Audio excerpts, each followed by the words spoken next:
Kasabay ng pagdiriwang ng Araw ng Kagitingan, ipinagutos si Pangulong Ferdinand R. Marcos Jr. ang pagbibigay ng tulong sa mga nauliyang pamilya ng mga bayaning uniform personnel na nagbuwis ng buhay habang ginagampanan ang kanilang tungkulin. Ang detalye sa balitang pambansa ni Clizel Pardilla ng PTV.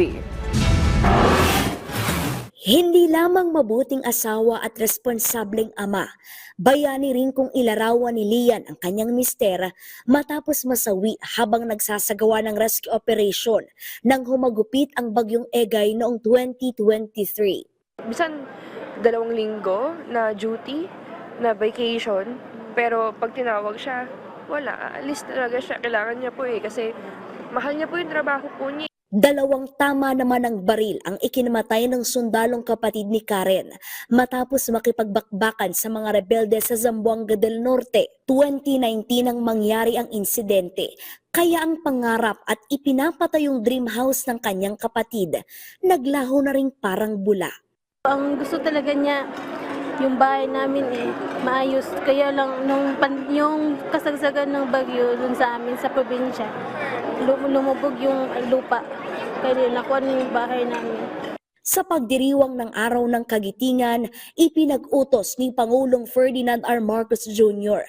ang agarang pagbibigay ng tulong sa mga naulilang pamilya ng mga uniform personnel na nagbuwis ng buhay habang ginagampanan ang kanilang tungkulin.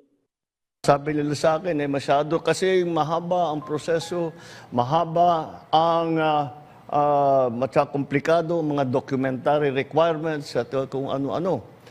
Ay kako hindi siguro tama yan. Kaya ang aming ginawa ay sabi ko, kami na, tayo na ang magbuo ng mga dokumento. Tayo na ang mag-ayos ng kanilang mga pangangailangan upang maging mas makabuluhan ang ating selebrasyon sa Araw ng Kagitingan upang mas mabibigyan ng kahulugan ang ating ginagawang. Higit 60 benepisyaryo ang nakatanggap ngayong araw ng tig 250,000 pesos na tulong pinansyal sa ilalim ng Comprehensive Social Benefits Package.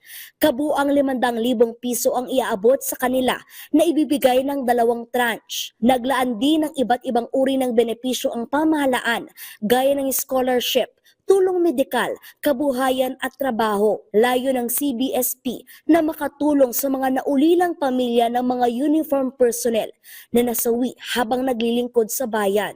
Akala namin wala na talaga kasi matagal na Pero buti ngayon, pinatawag kami.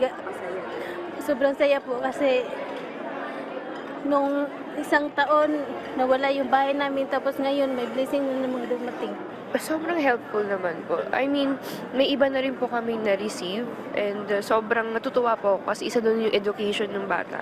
Hindi man masusuklian ang kanilang sakripisyo para sa bayan, nais iparamdam ng administrasyon ni Pangulong Marcos ang presensya ng pamahalaan sa mga naiwang pamilya ng ating mga bayaning nag-alay ng buhay para sa kapakanan, kaligtasan at kapayapaan ng ating bayan. Mula sa PTV Manila, Clizel Pardilla, Balitang Pambansa.